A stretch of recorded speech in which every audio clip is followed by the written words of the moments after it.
warahmatullahi wabarakatuh. Waalaikumsalam warahmatullahi wabarakatuh.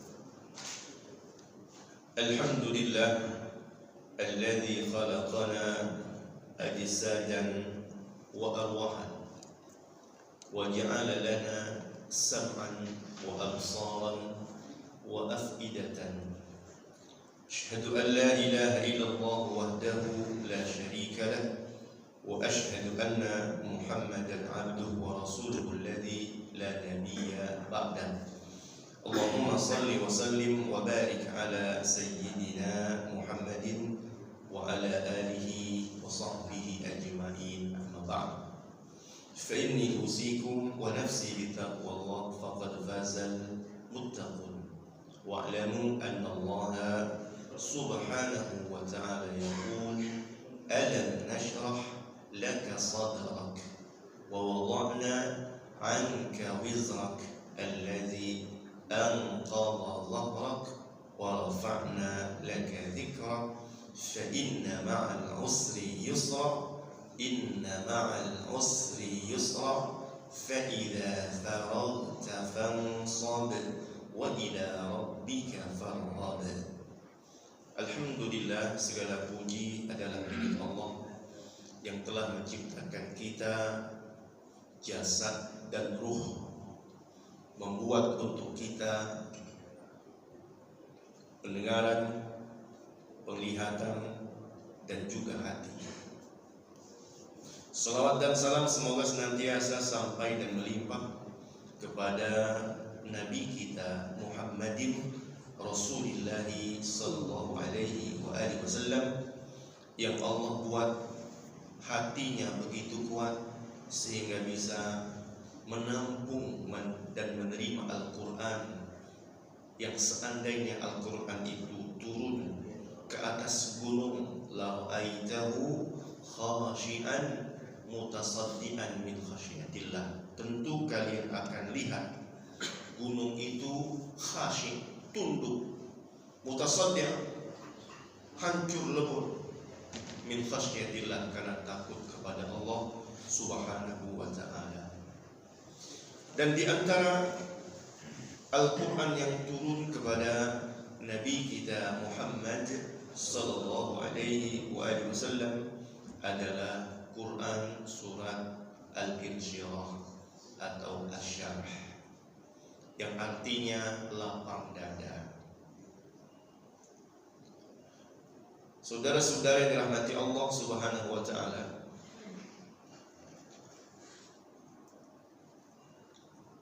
Quran surat Al-Insyirah dia turun di saat Nabi Muhammad SAW mendapatkan banyak tekanan daripada orang-orang musyrik yang membuat hati seseorang itu bisa menjadi sesak dan sempit, yang membuat punggung seseorang itu menjadi berat karena ada beban, sehingga seseorang yang hatinya sempit, yang punggungnya berat dengan beban tertentu, maka dia tidak akan bisa berjalan atau sulit berjalan, atau tidak akan sanggup melanjutkan perjalanan. Maka Nabi Muhammad SAW yang diperintahkan oleh Allah untuk berjalan di atas jalan dakwah, qul hadhihi sabili ad'u ila Allah ala basiratin ana wa man taba'ani wa subhanallahi wa ma ana minal musyrikin. Ini harus tetap terus berjalan sampai ke tujuan. Allah subhanahu wa ta'ala berfirman, alam nashrah laka sadrak, bukankah kami telah membuat lapang untukmu dadamu. Dalam tafsir Ibnu Katsir, yang dimaksud dengan lapang dada itu adalah syarhu sadrihi lailatan Isra, yaitu pembedahan dada beliau di malam Isra. Kama taqaddama min riwayati Malik ibn Sa'sa'ah, sebagaimana terdahulu telah disebutkan ada riwayat dari Malik bin Sa'sa'ah. Wa qad awradahu at-Tirmidzi hahuna, dan sungguh Imam At-Tirmidzi di sini juga beliau telah mendatangkan hadis tersebut. Wa hadza wa in kana waqi'an walakin la munafah fa inna min jumlati syarhi sadrihi alladhi fu'ila bi sadrihi lailatul Isra wa ma nasha'a anhu min syarhi al-ma'nawi aidan, wallahu a'lam. Dan pembedahan dada ini, kalaupun dia terjadi secara hissi, secara real, terjadi pembedahan dada, dia juga tidak menafikan akan pembedahan secara maknawi. Tergantung kepada orang yang menerima periwayatan tersebut. Karena kalau disebut dengan pembedahan secara hissi, dia terjadi 3 kali berdasarkan riwayat atau keterangan yang datang.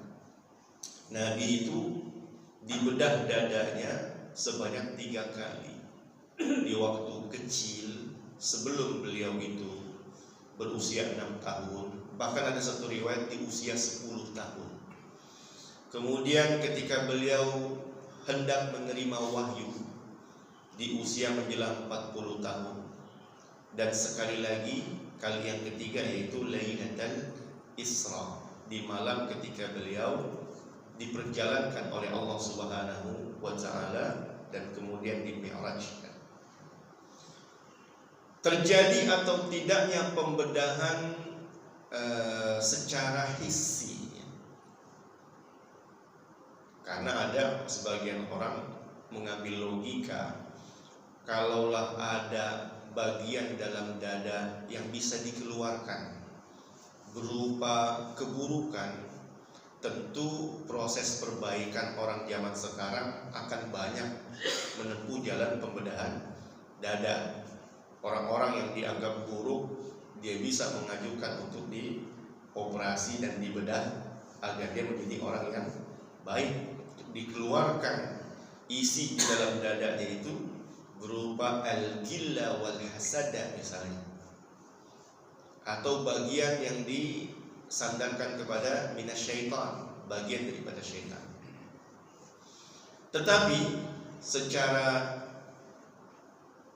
jelas Al-Imam Ibnu Katsir mengatakan wa in kana waqi'an, terjadi atau tidak secara hissi, maka orang tak bisa menolak bahwa pembedahan dada secara maknawi itu sangat memungkinkan. Yaitu apa? Yaitu dengan dimasukkannya nur, cahaya berupa ilmu dan iman, khususnya tentang takdir. Hati ini menjadi gelap, menjadi sesak ketika dia melihat atau mendengar sesuatu yang tidak sesuai dengan apa yang dia inginkan. Bagaikan ruangan tanpa cahaya, maka ruangan pun terasa sempit dan sesak. Begitulah hati, begitulah dada. Tanpa ada cahaya iman, tanpa ada cahaya ilmu, maka hati ini terasa sesak dan sempit. Dan Allah Subhanahu wa taala mengatakan alam nashrah laka sadrak.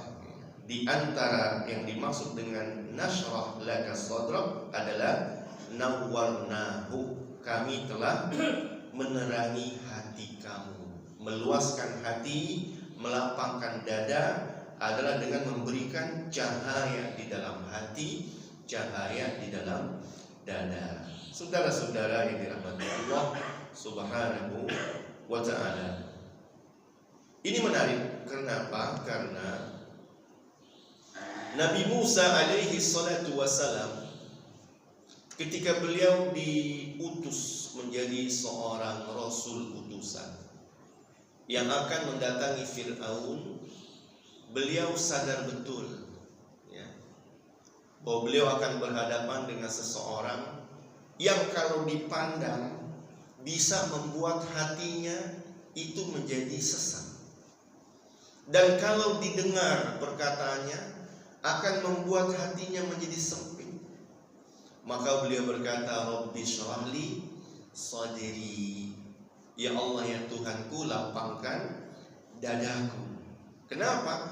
Karena mata dan telinga ini menjadi saluran, ya, sesuatu yang akan masuk ke dalam hati. Dan ternyata betul, ketika beliau datang ke Fir'aun, ya, memasuki kota Mesir, sebelumnya dia tinggalkan dari Madian, dia kembali melihat Mesir itu dengan berbagai macam, ya, keadaan yang membuat hatinya sempit. Hanya dengan melihat Mesir saja hatinya menjadi sempit, karena terbayang peristiwa di masa lalu di mana banyak kegelapan di kota Mesir. Gelap hati. Dan ketika berjumpa dengan Fir'aun, ditambah dengan argumentasi Fir'aun yang disampaikan kepada beliau, tambah membuat hatinya menjadi sesak. Seandainya dia tidak berdoa dilapangkan dada, diluaskan hati, seandainya Allah tidak mengabulkan doa dan permintaannya, tentu beliau tidak akan sanggup meneruskan perjalanan dakwahnya kepada Fir'aun laknatullah alaihi. Di antara yang terekam dalam Al-Quran, ya, perkataan yang membuat sesak dada Nabi Musa adalah Fir'aun berkata, alam nurabbika fina walida wa labista fina min umurika sinin. Hei Musa, bukankah kami dahulu telah merawat kamu, mengasuhmu, mendidikmu ketika kamu masih kecil? Bayangkan, Pak, ketika kita memberikan nasihat kepada orang, dan orang itu lebih tua daripada kita, terus dia bilang, anak masih mau kencur, gitu. Gimana bayangin? Kita dibilang anak masih mau kencur, ya. Kencing aja belum lurus. Nah, kalau orang kita ngomongin, kencing aja belum lurus, mau nasihatin. Kira-kira sesak gak dada kita mendengar kalimat seperti itu? Maka Fir'aun berkata, alam nurabbika fina walida, kamu kan waktu kecilnya saya ngurus. Walabista fina min umurika sinin, bukan setahun 2 tahun kamu tuh tinggal bersamaku di Mesir, tinggal di dalam istana yang aku bangun.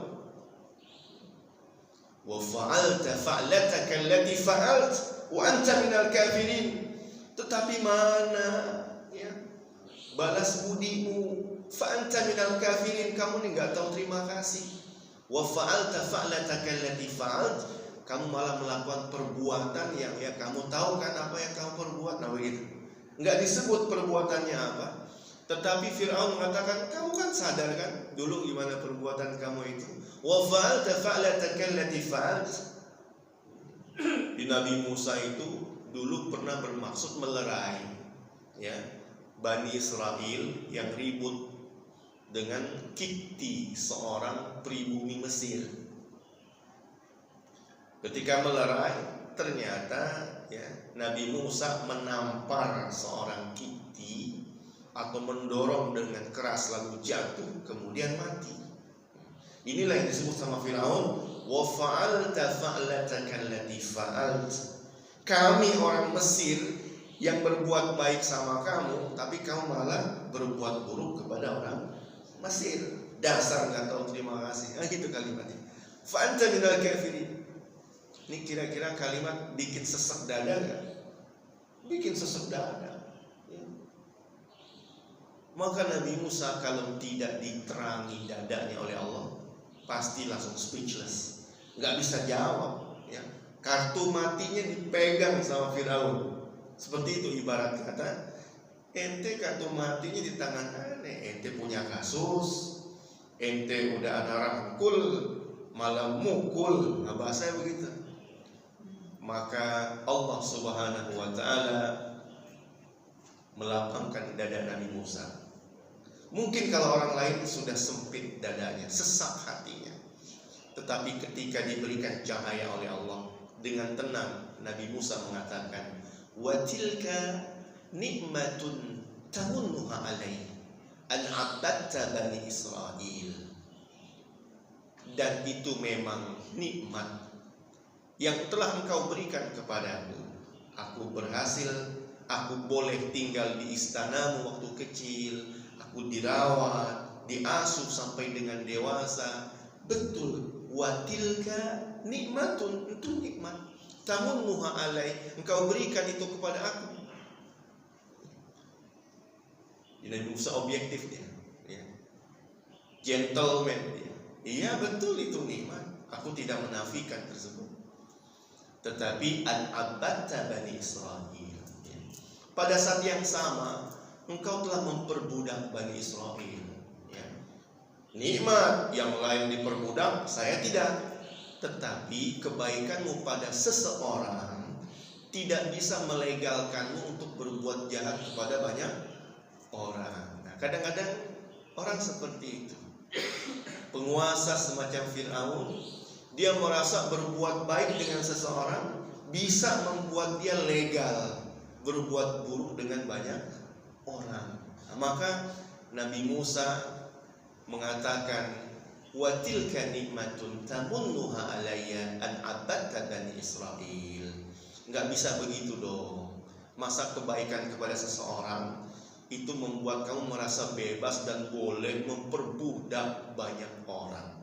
Kata Nabi Musa, arsil ma'ana bani Israel, lepaskan Bani Israel bersama dengan aku. Saudara-saudara yang dirahmati Allah Subhanahu wa taala. Maka di sini kita lihat bagaimana orang yang hatinya luas, dadanya lapang, itu bisa menetralisir, ya, sesuatu yang datang kepada mereka. Ibarat gelas, ya dia akan asin, ya, karena wadahnya hanya segelas jika dituang garam 1 sendok saja. Tetapi laut, siapa yang bisa mengasini laut itu? Dia sudah begitu luas dan sudah terasa asin. Gimana mau dia sih?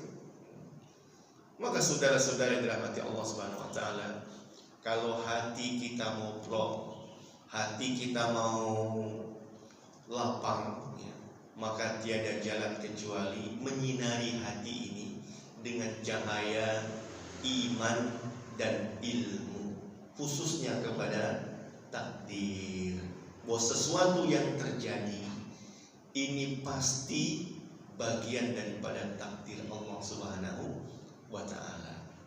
Maka Nabi Muhammad SAW begitu mudah keluar kalimat dari lisannya, qadarullah wa ma syaa fa'al, ini takdir Allah. Apapun yang Allah itu kehendaki, pasti dia bisa melakukannya.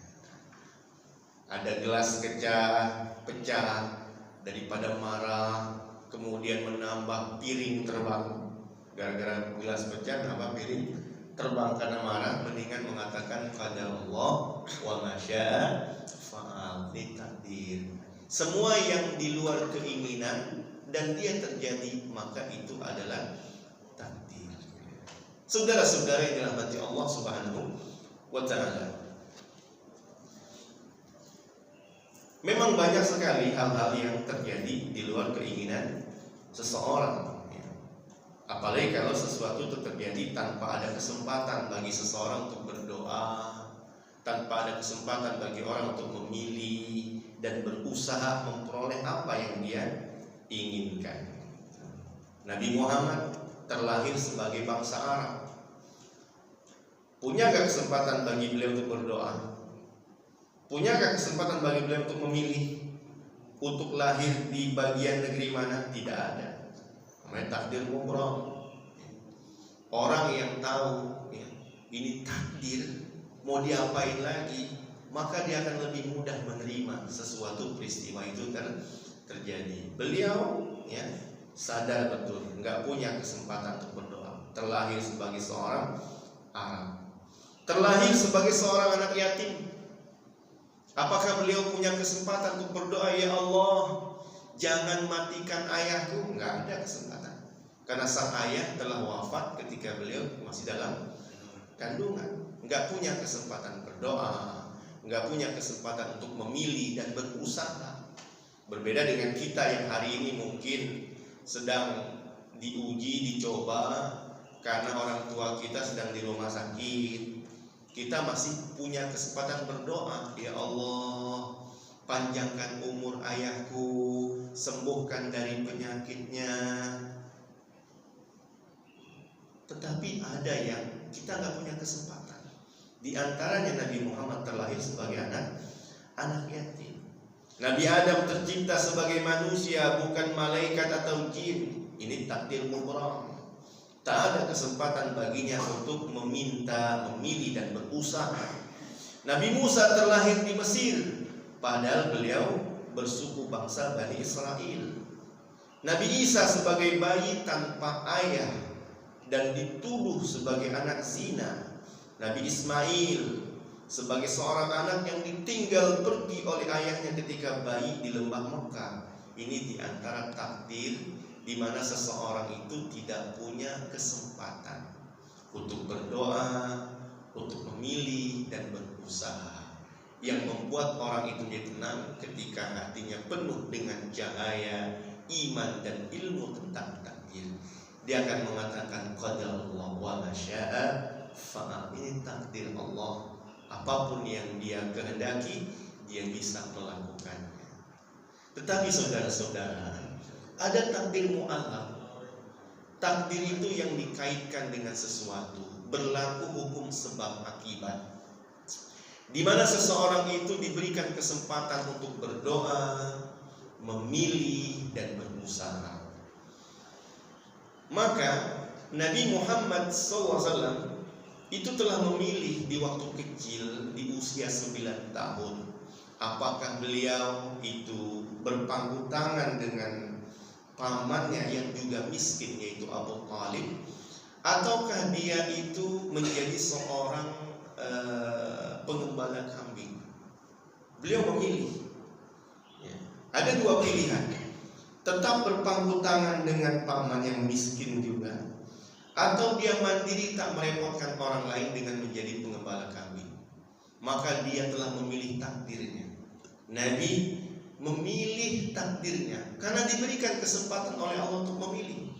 Beliau mengatakan kuntu ar'al ghanam, saya pernah mengembala kambing, li ahli Makkah ala qararib li ahli Makkah, untuk mendapatkan uang milik penduduk kota Makkah.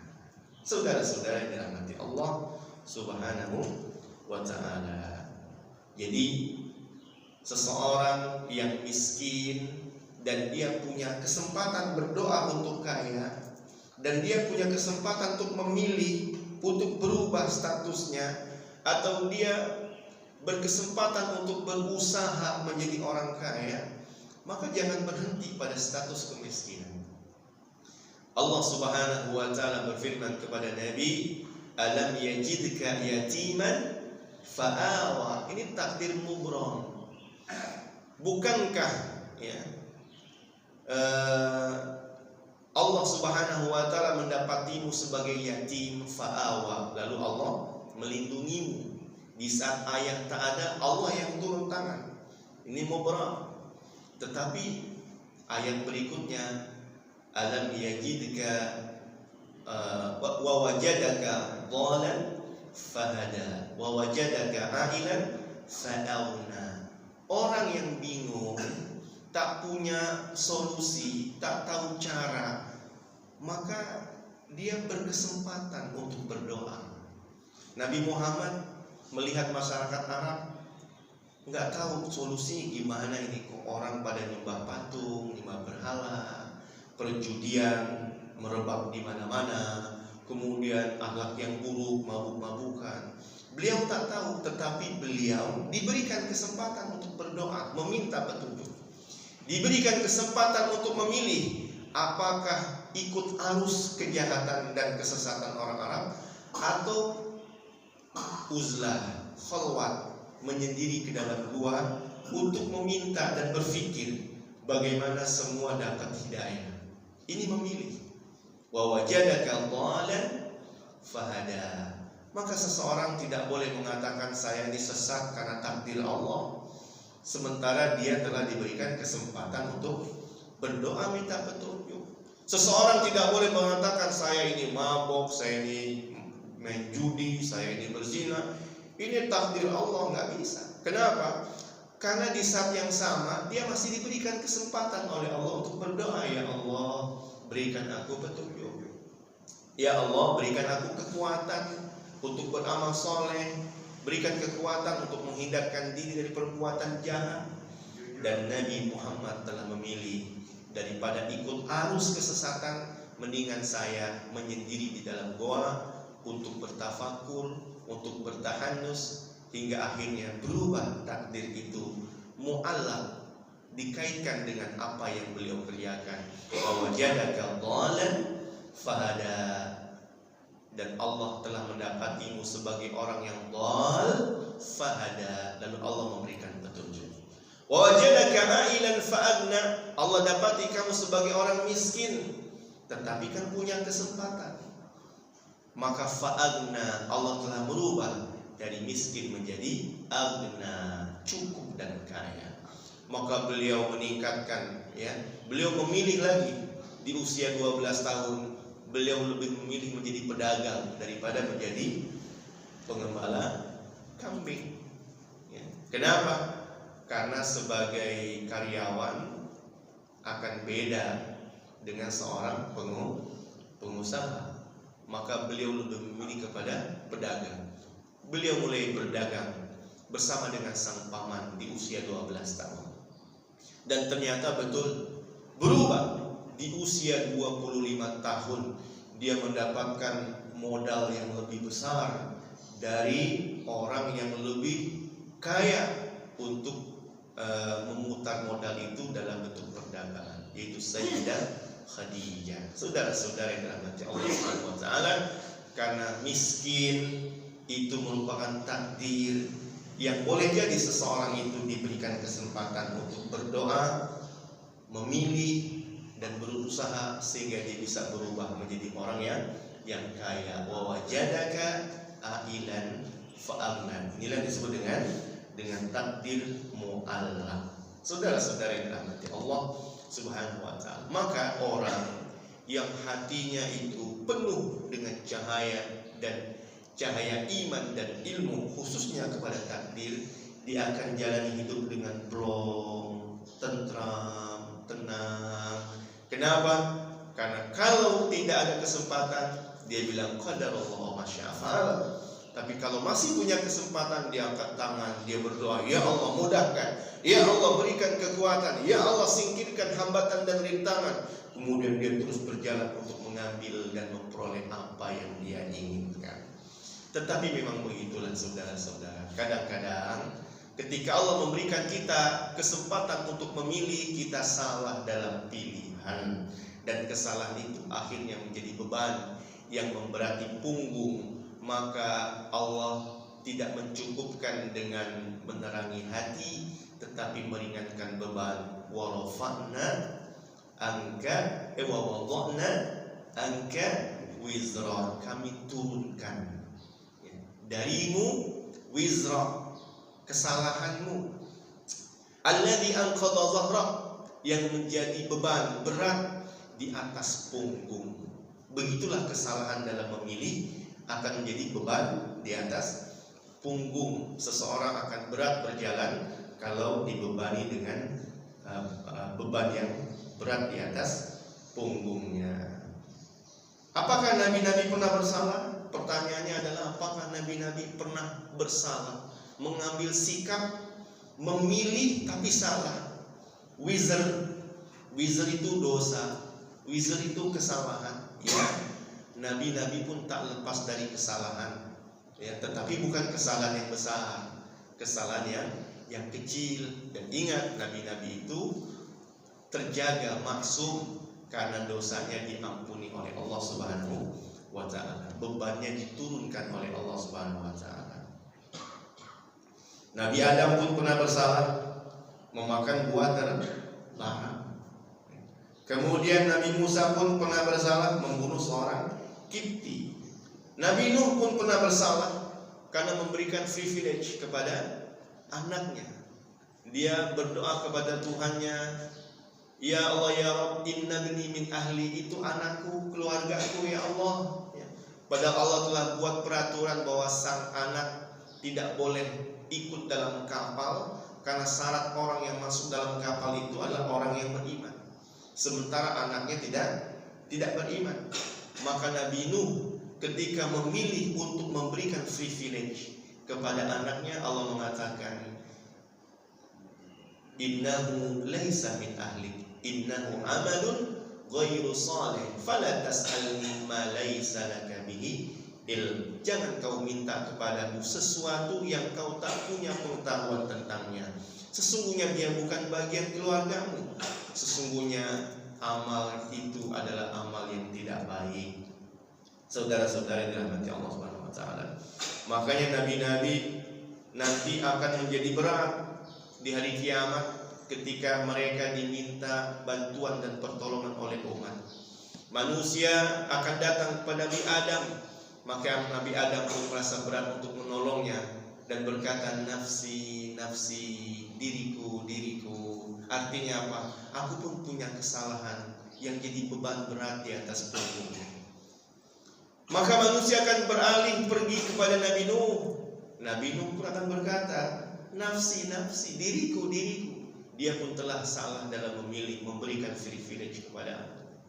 Nabi-nabi yang lain juga mengatakan nafsi, nafsi, sampai kepada Nabi Muhammad SAW. Beliau mengatakan ana laha, ya aku punya itu. Aku punya syafaat yang bisa diberikan untuk kalian dengan izin Allah Subhanahu wa ta'ala. Maka sang Nabi adalah orang yang namanya diangkat oleh Allah Subhanahu wa ta'ala, wa rafa'na laka dzikra, dan kami telah tinggikan untukmu zikra, sebutan namamu. Setiap kali nama Allah disebut, maka nama sang Nabi juga disebut. Tadi subuh sih jam berapa? Subuh jam 4:31. Dikumandangkan azan disebut gak nama Nabi Muhammad? Disebut. Asyhadu an la ilaha illallah, asyhadu anna Muhammadan Rasulullah. Dan saat ini jam 5 lewat 37 atau 38 ya. Lagi disebut gak nama Nabi Muhammad? Ada yang lagi azan gak saat ini? Boleh jadi ada ya. Kata dalam berita seperti itu, informasi yang kita terima, sebenarnya azan itu nggak pernah berhenti ya. Karena bumi ini berputar, waktu terus berjalan, maka di sini berhenti azan, di tempat lain masih ada azan. Dan berarti sepanjang perguliran waktu, nama Nabi Muhammad masih saja disebut dalam azan. Asyhadu an la ilaha illallah wa asyhadu anna Muhammadan Rasulullah wa rafa'na laka dzikra. Saudara-saudara yang dirahmati Allah Subhanahu wa taala. Jadi, ya, yang membuat orang itu susah, mager, kemudian putus asa, itu karena dada dan punggung, ya, tergantung pada dada dan punggungnya. Apakah dadanya sempit ataukah beban ada yang memberati punggungnya? Dan itu dua-duanya diselesaikan oleh Allah Subhanahu wa taala.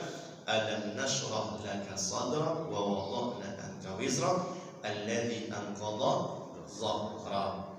Dengan satu keyakinan, fa inna ma'al usri yusra, inna ma'al usri yusra. Kalau hati sudah terang, punggung telah ringan, masalah rintangan di depan, tinggal meyakini bahwa setiap satu kesulitan pasti ada dua kemudahan. Dan Nabi mengatakan la yagliba usrun yusraini, satu kesulitan tak akan pernah menang melawan dua kemudahan. Saudara-saudara, kalau langkah kaki kanan kita terhenti dengan sebuah batu, bukankah kita masih bisa melangkah dengan kaki yang kiri? Kenapa kita berhenti berjalan hanya karena kaki kanan kita ini dihalangi oleh sebuah batu, sementara kita punya dua kaki? Maka Nabi mengatakan, la yaghliba usrun yusrain. Ya, satu kesulitan gak akan pernah menang kalau berhadapan dengan dua kemudahan. Dan Allah Subhanahu wa Ta'ala telah memberikan kepada kita dua kaki untuk terus melangkah. Ketika satu langkah terhalangi, maka melangkahlah dengan kaki yang lainnya. Fa inna ma'al usri yusra. Kemudian Allah berfirman, fa idza faragta fansab wa ila rabbika farghab. Kalau kau telah selesai dari satu urusan, maka ambillah urusan yang lain. Selesai dari berjihad, maka masuklah dalam beribadah. Wa ila rabbika farghab, dan hanya kepada Tuhanmu lah hendaknya kamu berharap.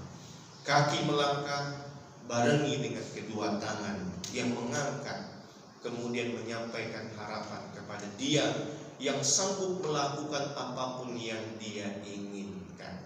Maka akhirnya sang Nabi, yaitu Nabi Muhammad sallallahu alaihi wasallam, menjadi insan kamil yang pada awalnya dicaci dan dihina, telah menjadi orang yang sangat mulia, bahkan sampai saat ini namanya terus dan senantiasa disebut-sebut dan diagungkan oleh umatnya. Allahumma salli wa sallim ala sayyidina Muhammadin wa ala ali sayyidina Muhammadin. Saudara-saudara yang dirahmati Allah Subhanahu wa Ta'ala, pesan yang ingin saya sampaikan dalam pengajian ini adalah mengingat orang-orang teringat dengan Maulidun Nabi, kelahiran Nabi Muhammad SAW. Beliau adalah orang sukses, dan orang sukses itu biasanya telah melewati berbagai macam rintangan dan hambatan. Maka jika kita juga ingin menjadi sukses, maka ikutilah jalan Nabi Muhammad SAW. Jangan sempit hati, jangan berat punggung, jangan berhenti melangkah. Angkat tangan berdoa kepada Allah untuk memilih apa yang kita inginkan selama dia sesuai dengan syariat Allah Subhanahu wa Ta'ala. Demikian, wallahu ta'ala a'lam bissawab. Jika ada soal atau diskusi, saya persilakan.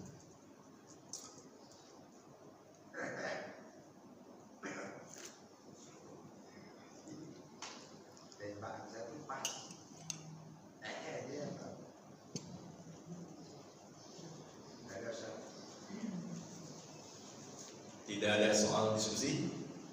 Baik, kalau tidak ada, kita tutup dengan doa kafaratul majlis. Subhanakallahumma bihamdik, asyhadu an la ilaha illa anta, astaghfiruka wa atubu ilaik. Assalamualaikum warahmatullahi wabarakatuh.